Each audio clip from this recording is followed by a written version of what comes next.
There are two ways to play Gaga at Forest. The first way is continuous, the second way is elimination.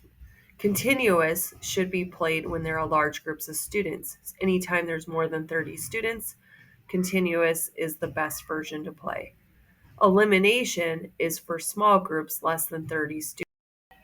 The approved Gaga balls would be a gator ball, a Gaga ball, bouncy ball, or playground ball. The unapproved balls would be a basketball, soccer ball, volleyball. These are not approved for the Gaga pit. These would be balls that are approved for the Gaga pit. Enter and exit out of the same opening. This opening is in the Gaga pit. It is where the boards will have an opening. The board is lower, and this is where students should enter and exit. When students are out in both elimination and continuous Gaga, students should form a line on the outside of the pit.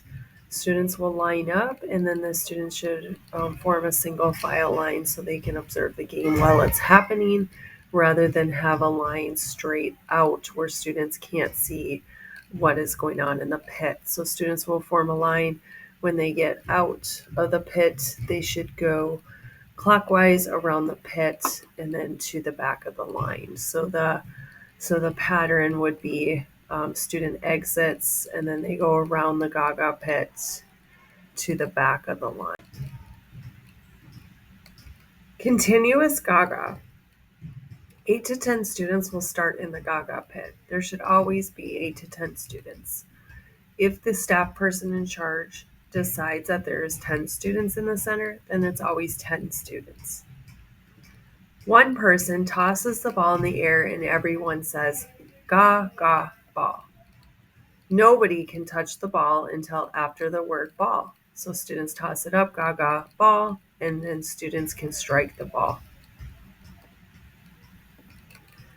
These are the ways that you get out.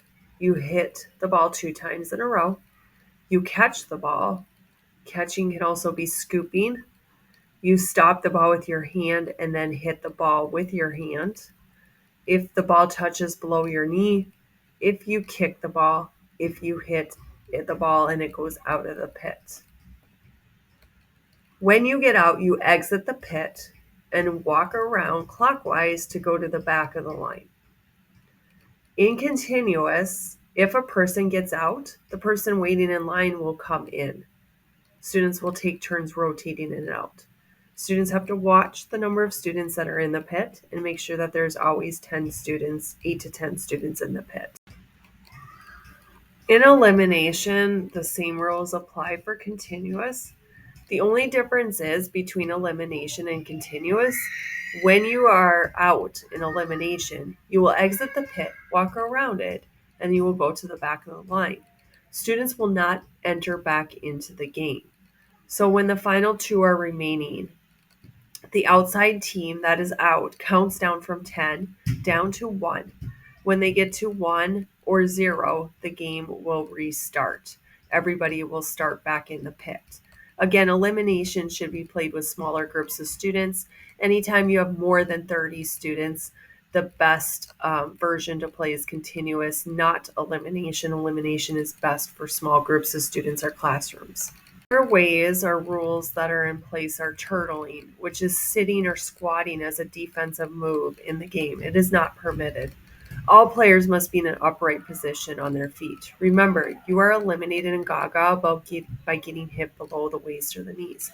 Anytime a player is in this position, turtling with their hands below their knees for more than 3 seconds, it is considered turtling. That student is out of the game. Throwing or scooping the ball is not permitted. A player's out when they do that. Throwing and scooping or throwing is anytime a player's fingers are underneath the ball to lift it, to project it in an upward motion.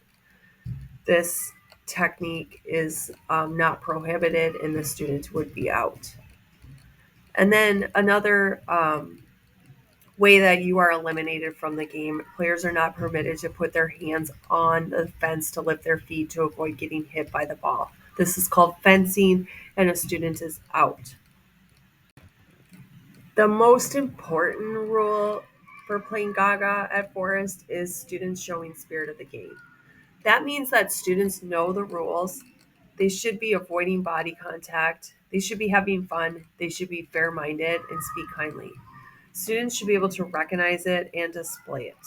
If students are not able to show the elements of spirit of the game, then students should not be allowed to participate in the game.